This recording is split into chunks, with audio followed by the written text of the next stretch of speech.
इस आश्रम के अध्यक्ष श्री राधा साहेब, ये सबके ही प्रिय है।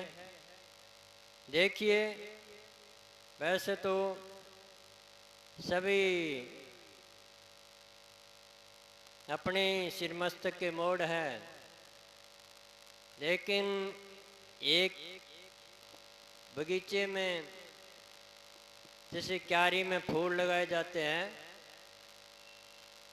और उस क्यारी में एक फूल अजीब सा होता है, उसको क्या बोलते हैं, कोई गुलाब कह देता है, लेकिन एक फूल और होता है उनसे बढ़कर भी, वो होता है कचनारी।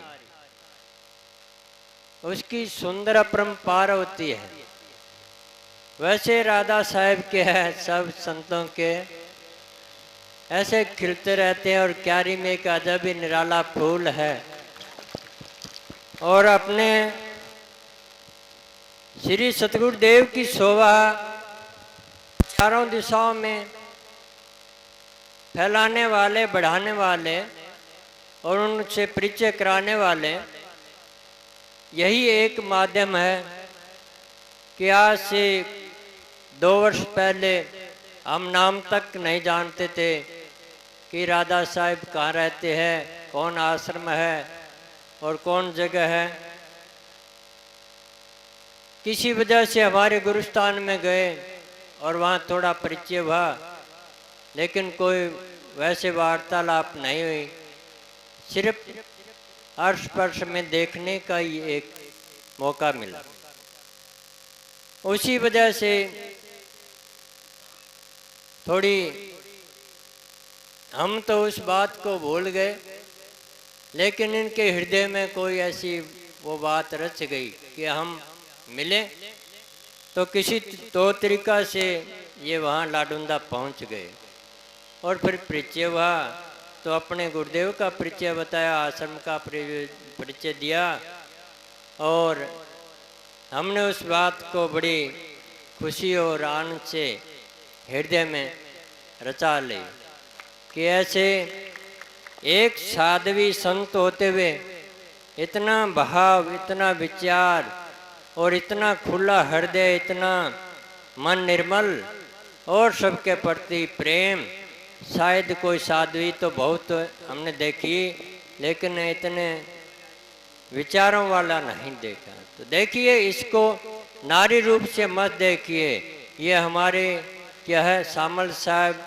सतगुरु, उसी को मानिए कि वो ही इसमें हाजिर नाजर है, लेकिन एक देह शरीर से थोड़ा दिखाव में देखते हैं। आप लोगों को इसको एक आदर सम्मान और भाव भक्ति द्वारा इनकी सेवा, पूजा और इनके विचारों को हृदय में ग्रहण करते रहना चाहिए। तो आपको देखिए क्या क्या ये खेल दिखाएंगे, क्या क्या आपको मिलेगा, वो तो एक समय आएगा तब पता चलेगा। क्यों, अभी एक ये पौधा लगा है, वैसे तो इसकी जड़ बहुत गहरी चली गई, क्यों सामल साहब ने इस पौधे को लगाया था और राधा साहब इसमें पानी दे रहे हैं।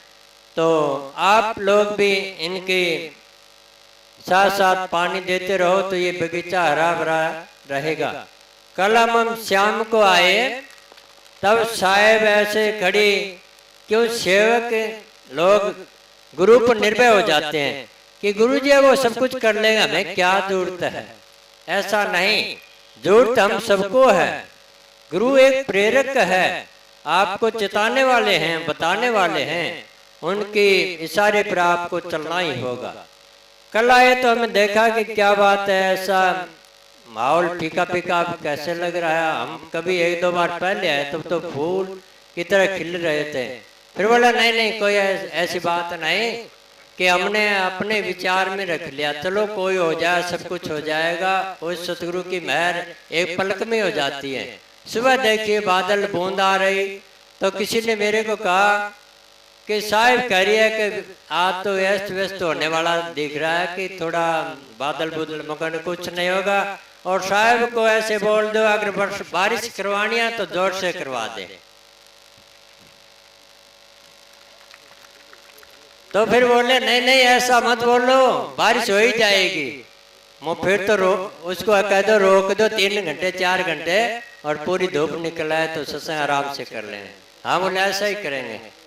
तो देखिए हम लोगों की जो मन की बात है वो सब प्रकृति भी जान जाती है कि इनके हृदय में सच्चाई है, इनके हृदय में बड़ी कोमलता है, निर्मलता है। और तुम इनको अस्त व्यस्त करने में लगेगी तो ये इनका भाव क्या होएगा।